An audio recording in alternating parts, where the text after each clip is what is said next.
What's going on, everyone? Welcome back. Today, we've got another live fantasy football mock draft for you back on ESPN with a 10-team PPR mock. We've got the 4th overall pick. You can see we have got the setup all ready to go. While we wait, a quick reminder, if you enjoy, hit that like button, subscribe. Let us hear it in the comment section as well, along with any questions you guys might have. And lastly, check us out online at alldaypigskin.com. And while you're there, get yourself a copy of the 2021 ADP Fantasy Football Draft Guide. Everything you could want at a great value. Details in the description. But with that being said, let's get into this draft. So right now we're in a position where the top 3 players, in my opinion, in PPR scoring are off the board. McCaffrey, Dalvin Cook, Alvin Kamara. Right now, look, I'd probably go Austin Eckler, but I know since a lot of you out there don't feel as comfortable taking him this early, let's look at other options. So since that's the case, I'd be between somebody like an Ezekiel Elliott and a Derrick Henry. Me personally, I have Ezekiel Elliott ranked higher. I think he's a better dual threat running back. So I'm going to be taking him here above Derrick Henry, above Saquon Barkley, above Jonathan Taylor, who, even though I like Taylor's ability, I think he isn't as good, or maybe just not quite while Nyheim Hines is there as far as being utilized like a pass-catching running back. So gave the edge to Ezekiel Elliott. I also do like somebody like an Aaron Jones, but I do have Zeke a little bit ahead of him. So the next couple of picks, you see Derrick Henry, you see Devontae Adams, and Saquon Barkley. So note, Saquon Barkley does go 7th overall, despite, being rated as a top 5 player here on ESPN. I do have a little bit of issue with how highly Barkley and Kelsey are ranked on ESPN. I always try to point that out, but in case you're seeing this for the first time, please do take notice. Kelsey is ranked 4th overall, very, very early, very, very highly as well, if you were to take him according to these rankings. So Barkley was taken 7th overall, then you see Tyreek Hill and Nick Chubb. I don't know how you take Nick Chubb 9th overall in full PPR scoring, because in this scenario, I would have Austin Eckler above him. I'd have Aaron Jones and Antonio Gibson above Nick Chubb. You can even make an argument about Clyde Edwards-Helaire as well. So honestly, I don't like Nick Chubb being a first-round selection in PPR scoring. Yes, he is a very safe option, but to me, there are other higher upside guys still available. Namely, again, Austin Eckler, getting him with the 10th pick in the first round. Tremendous, tremendous value. Then with the first pick in the second round, you see Travis Kelce, then Aaron Jones, followed by Jonathan Taylor and Stephon Diggs. So we're 2 picks away right now. Kind of looking at the situation, my top choices would probably be Antonio Gibson, then Clyde Edwards-Helaire, followed by Calvin Ridley, I would say. I anticipate we won't get Antonio Gibson. There he goes with the 5th pick in the second round. In these 10-team leagues, he'll probably drop to the middle of the second round, but, getting to the end of the second round, kind of where we're at, probably a little bit of a stretch. If he is there, I think he's a very, very solid pick. To me, he's going to be involved in that Washington offense with Ryan Fitzpatrick under center. Much more scoring upside than in years prior. Right now, again, there's a lot of really good wide receivers still. You look at the board, Hopkins, Ridley, A.J. Brown, Justin Jefferson, Keenan Allen. Out of all those guys, I think we're going to be able to get one of them. I anticipate Najee Harris, David Montgomery, maybe Swift will be one of these next selections. So here I'm going to take a running back. I'm going to take Clyde Edwards-Helaire. And the logic being, look, to me, CEH is on one of the best offenses in the NFL. And I think with the fact that the competition behind him has kind of departed, that he's going to be in a good situation. Yes, he kind of did get banged up recently, but doesn't seem to be too serious. Obviously, keep an eye out for that if it trends the other direction. But right now, CEH, I also did consider DeAndre Swift at that point in time. But to me, I think both those guys to some extent have similar type of upsides. But with Swift and Jamal Williams there as well, the potential splitting of carries, it does worry me for the Detroit Lions. I think, honestly, Swift is like one of these biggest question marks in fantasy football for 2021 in terms of guys that I can't make up my mind about one way or the other. I feel like he's either going to be just excellent and like a league winner, or he's going to be a huge disappointment, but nowhere in between. So I'm a little bit conflicted in terms of what to do with DeAndre Swift. I do have 2 running backs at this point in time. So even though I would like Swift, I'm looking at these other options and they're all very tempting, especially these wide receivers. I'm going to go for upside here. Justin Jefferson, Keenan Allen. Keenan Allen is a guy that, again, you guys know how much I love him. Justin Jefferson probably does have a little bit of higher upside. Keenan Allen probably a safer floor in terms of, having very consistent outings. But I'll go for the upside here. If that's what you guys are looking for, I would recommend Justin Jefferson. If you're looking for somebody that's a little bit safer, then Keenan Allen is your best bet. He's as safe as they get, in my opinion. But we're going to switch things up here a little bit, go with Justin Jefferson, somebody that I also do like. He had a tremendous rookie season, and I think he can, build upon that and still be a wide receiver 1 for this 2021 season. Again, just to kind of switch things up a little bit. Usually I'd be picking Keenan Allen there, but I did want to highlight somebody like a Justin Jefferson, who at that point in time is also a pretty good value. After that selection, you see Terry McLaurin, DeAndre Swift, and the aforementioned Keenan Allen. I will say if A.J. Brown was there for us with the 4th pick in the 3rd round, he would have been my next selection. I think he would have been a no-brainer at that point in time, but he was taken the pick prior, so we didn't have a chance to get him in the 3rd round. That would have been tremendous value. And, kind of like we predicted, in that end of the 2nd round, we saw a lot of those big running backs where or big wide receivers where the value had gotten, up to their point selection. But we also saw some running backs sprinkled in there, which allowed us to potentially pick somebody like a Justin Jefferson. And I do think a lot of you that are also in 10-team leagues that are picking within the first 3-4 selections are going to be in similar situations. So just something to think about when your draft day comes. But so far, again, highlighting the 3rd round, you see Terry McLaurin with the 5th pick, then Swift, Keenan Allen, Chris Carson. Interesting to see Chris Carson go there. J.K. Dobbins and Miles Sanders. I fully support Chris Carson going in the 3rd round. I'm very curious where Daryl Henderson will go. I think him and Carson are kind of, I'm starting to view them somewhat similarly. Henderson is somebody that maybe has a higher upside, I would say. But Carson is also very safe, in my opinion. Maybe a little bit more injury prone, but in terms of just performances on a week-to-week basis, I also really like him.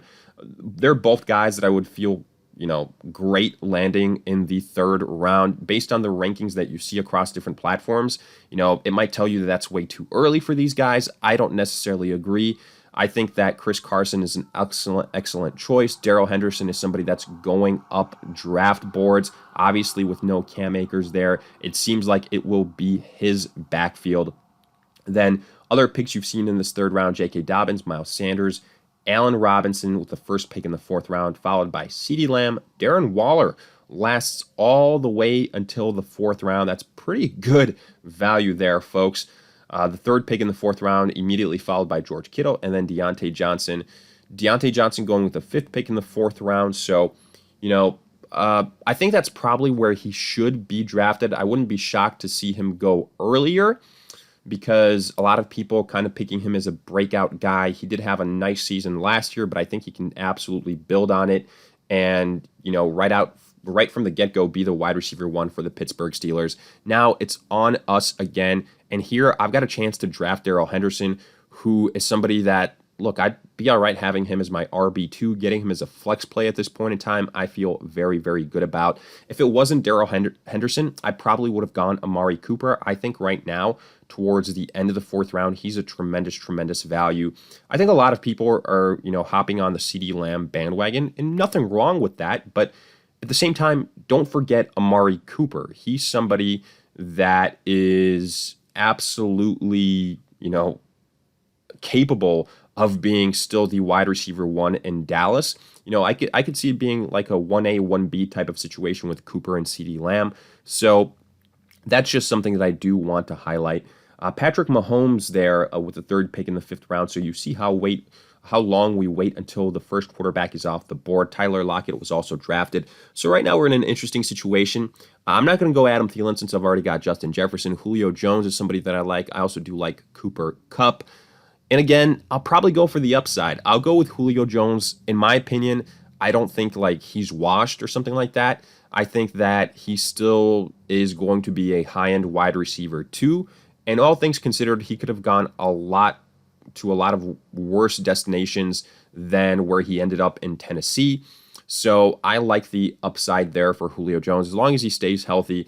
And obviously we can say this for every single person that's being drafted. As long as they stay healthy, they have some type of upside. And Julio Jones's upside for 17 games is very high. So I don't mind it one bit. The guy was a wide receiver one when he was healthy last season. Cooper Kupp would have probably been my selection otherwise, but I figured, let's kind of diversify it since we did have Daryl Henderson already. But I can't blame you if you pick Cooper Kupp there. He's somebody that I also really, really like. Tremendous value. 6th pick in the 5th round. Are you kidding me? I'd take him above Adam Thielen. I'd take him above some of these wide receivers that went like a round earlier for what that's worth. I think he should be drafted right alongside Robert Woods. And Robert Woods went with the 6th pick in the 4th round. So literally Kupp goes a full round after Robert Woods. I don't agree with that. Then after that, you see Thielen, you see Golladay, you see Josh Allen. So we've got our second quarterback off the board.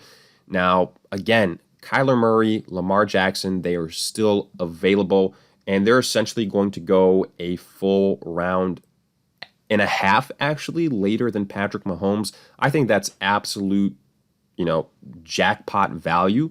And if you're somebody that wants a tier 1 quarterback, even though, I probably don't agree with how early you're going to be drafting one, don't spend up on Patrick Mahomes, still get your tier 1 quarterback, but I just advise you to instead get Kyler Murray or Lamar Jackson almost a round later, wherever it is you decide to pull the trigger on them, because, that round or maybe 2 rounds later during that period, you can get a very good running back or a very good wide receiver.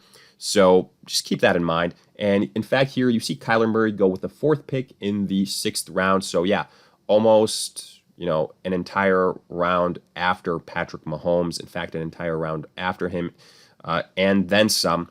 So here we've got Lamar Jackson still as an option. I'm looking at some of these other players. Well, actually, we don't have Lamar Jackson as an option anymore. Kyler Murray and Lamar were the last 2 back-to-back picks.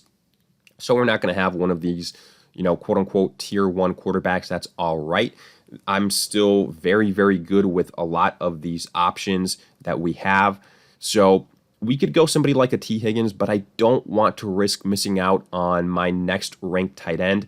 And yes, you see him ranked 73rd, 74th overall, but I'll be able to get another great wide receiver here. I don't want to just for no reason accidentally screw up what could be a great selection here in TJ Hockenson. I'm going to continue to do it. I target TJ Hockenson in pretty much almost every single draft, unless he's being drafted way, way, way too early. Hockenson is a guy that I'm going to be trying to acquire everywhere. I think he has the clearest path to a Darren Waller type of breakout year in 2021 compared to any other tight end. So I love me some Hockenson for this season. If it wasn't him, I probably would have gone with somebody like a T. Higgins. But I do want to highlight at running back, we've still got Mike Davis available. I think at this point in time, in the 7th round, he's also a pretty good value pick as well. In fact, you can make an argument about Kareem Hunt, Mike Davis, Myles Gaskin. All of those guys are solid options, even though we probably do need more depth at the wide receiver position, considering we only have 2 wide receivers and already 3 running backs. Looking at these wide receivers,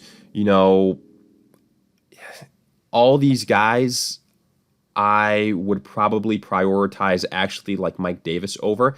So don't be surprised if I go that way. I'd have to scroll pretty far down to get to Antonio Brown, and I'm probably going to gamble on him being there. I don't mind Chase Claypool, but I do think he's a little bit more suited for standard scoring leagues. I've already waited on quarterbacks, so I'm not going to rush with Dak Prescott. Let's land yet another running back here in Mike Davis. I'm happy about that selection. Continue to get depth at one of the most important positions. And, everything will take care of itself afterwards. We've, like I said, got a wide receiver type of talent in Justin Jefferson. Julio Jones, another high upside guy. We're going to probably focus on the wide receiver position with our next two picks, unless there's some crazy, crazy value. So I'm not too worried at all. Guys that have gone since our selection of Mike Davis, Logan Thomas, Myles Gaskin. So you see the value catch up to the running back position as well. Michael Thomas is somebody that's tempting, but I've said it before, I think he's more of a luxury pick. I probably don't select him until the 10th round. And there's still question marks surrounding him. When the hell does he actually return? I feel like nobody knows. And will he return on the New Orleans Saints, or will he be traded by the deadline? Again, these are questions that I feel like nobody really knows unless you're part of that Saints organization. And with that being the case, he is a bit risky for me. Now, we can start taking a look at potentially some other running backs here if there's tremendous, tremendous value. I'm looking at guys that we could potentially pair up, potentially get a stack of sorts here. Dak Prescott was already drafted, so we won't get the Dak to Zeke combo. Patrick Mahomes isn't available. I'm not going to reach on Kirk Cousins or Ryan Tannehill or Jared Goff. Matthew Stafford is somebody that's interesting. I do like, Justin Herbert. I like Russell Wilson. But let's go with Antonio Brown here. I did say I want to focus in on the wide receiver position, and that's exactly what we're going to do. Add another quality wide receiver to the team and get some more depth. That's exactly what we are doing with Antonio Brown. So now up to 3 wide receivers, ton of running backs. I like the way that this thing is shaping up. At quarterback, we can address that probably in the 9th round, then queue up some more players to kind of balance this thing out. Damien Harris is still available. I think he's a tremendous value right now. And, probably would take him, but we're honestly loaded at the running back position. We've got 4 great options, in my opinion. So I'm not too hard-pressed to be taking Damien Harris, who I do think is more standard suited than PPR. So for that reason, again, not just going out of my way to grab him right now. If he's there, probably maybe go Justin Herbert, even though I think that Matthew Stafford also wouldn't be a bad option, kind of getting that stack between him and, and Daryl Henderson. But all right, I'll go for the higher rated guy here in Justin Herbert, and we can, kind of wrap this thing up. I'll queue up a couple more players. I'll queue up Matthew Stafford, like I mentioned. We can look at our wide receivers, so I can add to that as well. And I'll queue up guys, again, that I just like in the later rounds. You're going to see probably Darnell Mooney. There you go. He's over there. Then I will add Russell Gage as well, wherever he is. He is right over here. Also, don't mind adding somebody like a Marquez Callaway. Let's see. I didn't notice whether Michael Thomas was drafted yet or not, but it looks like he has already been selected. So, yeah, we're not gonna worry about that too much. Yeah, he actually went in the 8th round with the 5th pick. Again, probably too early for my taste at that point in time. So we've got our Q, 3 players: Stafford, Mooney, Gage. Other, names that I like, potentially an Elijah Moore, Marvin Jones, Amon-Ra St. Brown, guys that come to mind. So a lot of options. Let's see if any great values left at the running back position that we can queue up as well. Somehow Damien Harris is still available. I can't not take him in the 10th round. That would be tremendous value. So I'd be happy to take a chance on him there. And, if you're worried about the running back situation in New England, then maybe Ronald Jones a little bit better. I also really do like Jamal Williams as a PPR option. So a lot of guys to really, choose from here. But I think the core of our roster is pretty solid. Again, this is a 10-team league, so a lot of these squads are going to be pretty top-heavy. We've got Herbert, we've got Zeke, we've got Clyde Edwards-Helaire. So I think we've got the deepest running back group in this draft. I'd almost say for sure. Wide receiver, Justin Jefferson, Julio Jones. Then I went Antonio Brown. So yeah, we could always add some more players there. I love TJ Hockenson. We got Herbert. Matthew Stafford was drafted, so we're not going to be able to get him. Instead here, I'll just, like I said, I'll add another wide receiver in Russell Gage. We'll see what happens with Damien Harris and those guys afterwards. But we get Russell Gage, so that kind of wraps up this team. And let us hear it in the comments section, your thoughts, along with any questions you guys might have. And as always, if you enjoyed, hit that like button, subscribe, check us out online at alldaypigskin.com. While you're there, get yourself a copy of the 2021 ADP Fantasy Football Draft Guide. Details in the description. But in the meantime, we'll see you guys in future videos.